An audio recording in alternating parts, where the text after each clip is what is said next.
자, 그럼 만약에 이 진단을 통해서 내가 믿음이 없는 게 확인됐어. 그럼 이제 어떻게 해야 합니까? 아니면은 뭐 내가 리더 입장에서 뭐 교육자 입장에서 아니면 부모 입장에서 내가 양육하는 뭐 아이가 학생이 믿음이 없는 게 확인됐어. 그럼 이제 어떻게 해야 됩니까? 라고 했을 때, 어, 믿음은 그냥 하나님이 주시는 거임. 그러니까 뭘 하려고 하지 마셈. 네, 이거는 올바른 주장은 아니고요. 하나님이 우리한테 거저 믿음을 주셨죠. 그런데 그 거저 주신 믿음을 찾는 방법, 믿음을 획득하는 방법이 분명히 성경에 나와 있습니다. 자, 일단 첫 번째, 믿음을 위한 단계. 첫 번째가 뭐가 있을까요? 바로 고백이 있습니다. 고백. 이 고백은 뭘까요? 저한테 올바른 믿음이 필요합니다. 이런 고백이겠죠. 근데 이런 고백이 없는데 그 사람한테 믿음이 전달되기는 어려울 거예요. 그러니까 비그리스도인이라고 한다면은 그냥 내 삶을 막 살면 되는 게 아니구나. 지금 내 삶에 문제가 있구나. 분명히 나한테 올바른 믿음이 필요하군요. 라는 인정. 그 다음에 기존 그리스도인들한테도 만약에 내가 그냥 교회를 다녔어. 근데 내가 올바른 믿음이 필요했구나. 나 그냥 이렇게 교회 왔다 갔다 하면 안 되는구나. 어찌 보면 지금까지 제가 얘기했던 설명들이 이 고백을 이끌어내기 위한 과정인 거죠. 이 고백이 먼저 선행이 돼야 될 겁니다. 자, 그 다음에 이 두 번째가 굉장히 중요합니다. 두 번째 굉장히 중요합니다. 바로 뭘까요? 일단 역으로 그렇게 한번 물어볼게요.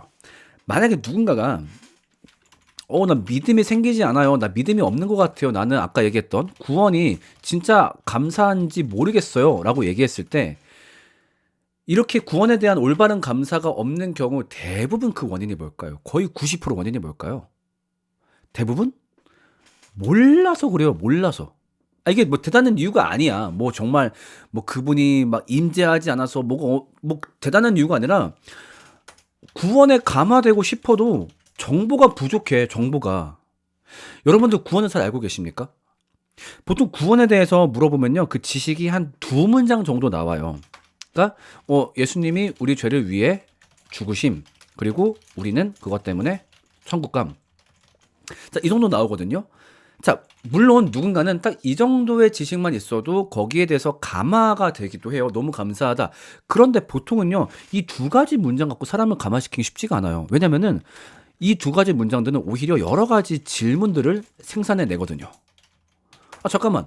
그러면은 사후에 티켓을 받는 게 구원이라고 한다면은 늦게 믿을수록 이득 아니야? 최대한 안 믿다가 죽기 직전에 나 믿는다. 이게 최고지. 마음대로 살다가 라든가. 잠깐만. 그러면 예수님이 인간의 죄를 해결했다라고 한다면은 지금도 있는 인간의 죄는 어떻게 설명할 거야? 예수님이 우리의 모든 죄를 위해 돌아가셨다며, 해결했다며. 근데 지금도 죄가 가득한 이유는 뭐 때문이야? 그러니까 이런 식으로. 아니면 더 기초적인 질문. 아까도 누가 댓글에 말씀하셨지만 그럼 구원이 뭐예요? 그게 왜 필요해요? 이런 질문들에 대해서 내가 올바른 답을 얻지 못하면은 이거를 감사할 수가 없어요. 그러니까 내가 그러니까 올바른 믿음을 가지려면은 뭐 정말 대단한 뭐 어느 날 하나님을 막 만나고 천정치고 이런 게 필요한 게 아니라 되게 간단한 게 필요합니다. 뭘까요? 복음에 대한 지식이 필요합니다. 복음에 대한 지식. 근데 이게 너무너무 중요해요. 그러니까 이게 없어서 구원에 감화되지 못한 경우가 제가 봤을 땐 거의 90%예요. 모르니까 못 믿는 거야. 이게 너무너무 중요합니다. 그 다음에 세 번째. 이 두 가지만 갖고 있으면은 그러면 하나님을 자연스럽게 믿게 될까요? 아니죠. 어떤 경우에는 복음에 대한 지식을 배웠는데 안 믿어지는 경우가 있어. 나는 안 믿어져요. 어떻게 해야 됩니까? 그럴 때에는 성령님의 도우심이 필요한 단계인 거죠. 고린도전서 12장 3절. 그러므로 성령으로 아니하고는 누구도 예수님을 주로 고백할 수 없습니다. 자, 이게 바로 성령님의 도우심을 말하는 구절이죠. 성령님의 도우심이 있을 때 우리는 올바른 믿음을 갖게 됩니다. 자, 그러면은 이 세 가지를 갖기 위해서 실질적으로 어떤 행동을 해야 될까요? 일단은 고백을 이끌어내기 위해서 주변에서 어떤 이것을 자각할 수 있는 계기가 필요할 겁니다. 그러니까 그게 주변의 도움으로 자각하게 되든 아니면 스스로 자각하게 되든 어떤 주변에서 좀 그런 계기가 좀 필요해요. 그러니까 비그리스도인이면은 내가 그냥 이렇게 살면 안 되겠구나. 아니면 아까 얘기했듯이 그리스도인이라고 한다면은 뭐 지금 이런 모다치 같은 강의를 보다가 내가 진짜 올바른 믿음이 필요하겠구나. 그런 자각이 필요하겠고요. 자, 그다음 복음에 대한 지식은 어떻게 해서 얻을 수 있을까요? 어떻게 대단한 게 필요한 게 아니지. 공부. 여러분들이 싫어하는 공부해야 돼요. 간혹 가다가 공부는 그냥 인간의 노력 아닙니까?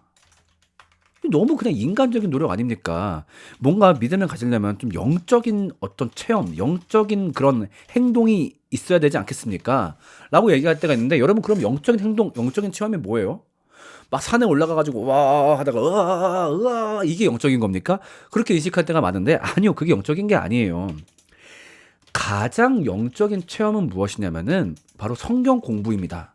왜 그럴까요? 요한복음 1장 1절에서 예수님은 뭐라 설명해요? 예수님은 로고스, 말씀이라고 얘기해요. 그분의 본질적인 정체가 말씀이래요. 그러면은 예수님을 만나기 위한 제일 좋은 방법은 뭡니까? 그 말씀을 공부하면 돼요. 심지어 너무너무 감사하게 그 말씀을 인간이 볼 수 있는 글의 형태로 우리한테 주셨어요. 그러면은 도대체 이분이 누구시고 우리한테 무슨 일을 행하셨고 우리가 무엇을 감사해야 하는지 그것을 공부하는 것. 이걸 공부하는 일이 가장 영적인 체험이에요. 자, 심지어 에베소서 1장 13절은 이렇게 얘기합니다. 자, 여러분도 그리스도 안에서 진리의 말씀, 곧 여러분을 구원하는 복음을 듣고서 그리스도를 믿었으므로 그 결과가 뭐였대요? 성령의 날인을 받았대요. 성령님이 에베소 교인들한테 니네 내 거 도장을 찍어주셨대. 뭐 했길래? 얘네가 막 산에 올라가서 랄랄랄라 기도해서 아니. 진리의 말씀을 듣고 진리의 말씀, 즉 여러분을 구원하는 복음을 듣고서. 그래서 무슨 구절도 있어요. 되게 유명한 말씀 있잖아. 그러므로 믿음은 어디서? 들음에서 나며 들음은 그리스도의 말씀으로 말미암았느니라. 그러니까 내가 믿음을 갖고 싶다면은 다른 어떤 걸 할 게 아니라 이 올바른 지식을 공부해야 돼요. 자, 그럼 공부할 때 뭘 공부합니까? 단순히 그냥 설교 열심히 들으면 되나요? 아니면 교회에서 하는 성경 공부 열심히 참여하면 되나요? 근데 이것도 답일 수도 있는데요. 좀 재밌는 건 좀 그런 케이스가 있어요. 어떤 케이스가 있냐면은 어떤 교회는 성경 공부 프로그램 되게 많아. 성도들도 많이 참여해. 근데 이 구원에 감화된 분들은 되게 적은 케이스가 있어요. 그게 왜 그럴까요? 뭐냐면은, 그러니까 내가 아직 믿음이 없는 상태, 그러니까 믿음을 갖기 위한 성경 공부와 믿음을 가진 후의 성경 공부는 달라야 돼요. 그러니까 믿음을 가진 후의 성경 공부는 내가 믿음이 있어. 그 다음에 그 믿음을 더 북돋기 위한 공부가 있고, 근데 어떤 경우는 나 아직 믿음이 없어. 즉 회심을 안 했어. 그 회심을 이끌어내기 위한 성경 공부는 달라요. 이때는 그러니까 예를 들면 이렇게 얘기해 볼게요. 바울의 전도 여행 탐방하기. 뭐 갈라디아서의 배경 탐구하기. 아니면은 뭐 이스라엘 전통 문화 배우기. 여러분, 이 세 가지는요, 믿음을 갖기 위한 성경 공부일까요? 아니면 믿음을 가진 후의 성경 공부일까요? 여기일 거예요. 네. 사실 이거는 내가 올바른 믿음을 가진 후에 그것을 더 자세히 알기 위한 과정인 거지, 믿음을 알기 위한 기초 과정이라고 보기는 어려워요. 그럼 기초 과정은 뭐냐? 이 구원의 본질, 기독교의 본질에 대한 코어 지식, 좀 더 그 중심이 되는 지식들이 있어요. 그러니까 아까 이야기했던 우리가 구원에 대해서 혹은 정말 중요한 가치인 하나님 나라에 대해서 떠오르는 질문들에 응답할 수 있는 지식들. 예를 들면 구원이 뭐예요? 구원이 인간한테 왜 필요했어요? 하나님이 어떤 분이에요? 그럼 구원을 받은 후에 우리 삶이 어떻게 달라지는 거예요? 이런 핵심을 탐구할 수 있는 성경 공부를 해야 돼요. 그래서 이거를 알 수 있는 게 무엇일까요? 뭐 여러 가지 문서들이 있죠. 이미 우리 신앙 선배들이 만든 문서들이 많이 있는데, 예를 들면 뭐 신앙 고백과 관련된 문서들, 뭐 사도신경 해설서, 뭐 니케아 신경 해설서, 아니면 정말 좋은 것들, 요리문답, 하이델베르크 요리문답, 제가 정말 좋아하는 거, 웨스트민스터 요리문답, 심지어 제가 만든 것도 있어요. 엠마오 요리문답. 이렇게 문답의 형태로 기독교 전체의 틀을 잡을 수 있는, 아니면 그 외에 다른 좋은 문서들, 뭐 순전한 기독교, 그다음에 뭐 기독교 강요 등등. 네, 이런 문서들, 정말 기독교의 핵심을 설명하는 그런 문서들을 공부하는 게 중요하고, 이런 거 공부할 때 충분히 질문하고 답할 수 있는 환경에서. 왜냐면 질문은 너무 중요해요. 그러니까 내가 나 스스로 살펴봤을 때 내가 어떤 것에 동의가 되지 않는지를 꺼내는 게 질문이거든요. 그래야 내가 완벽하게 동의를 하지. 이런 환경 가운데서 정말 믿음을 갖기 위한 본질적인 성경 공부를 해야 됩니다. 자, 그다음 성령님의 도우심 어떻게 구할 수 있을까요? 뭐긴 뭐야, 기도지. 예수님이 말씀하셨어요. 성령님을 구하라고, 성령을 구하라고. 자, 그런데 문제는 뭐냐면은 이게 성령님의 도우심이 언제 올지를 몰라요. 사람마다 달라. 그러니까 여기서 말하는 성령님의 도우심은 내가 기독교의 메시지가 딱 받아들여졌을 때, 감사할 때.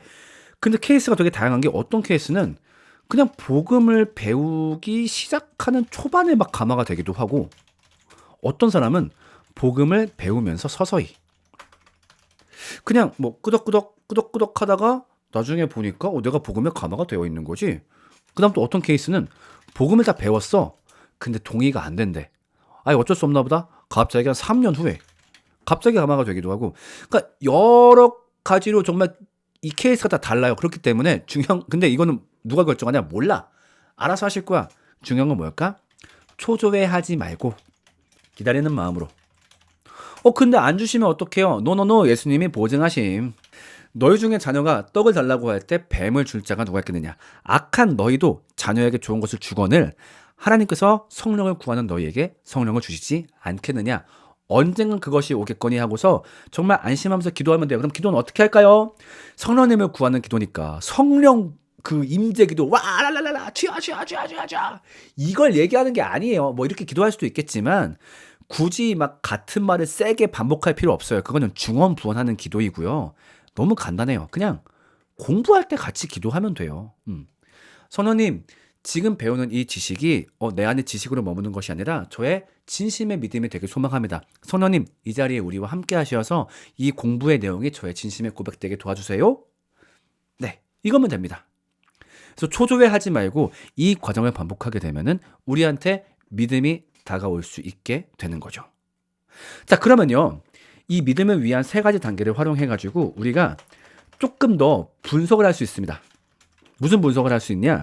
만약에 누군가 아직 믿음이 없다면 옛날에는 그냥 불신자 한마디로 퉁쳤는데 이제 이 불신자를 3단계로 분류할 수 있게 됩니다. 그리고 각 단계에 맞는 대처를 적용할 수 있게 되는 거죠.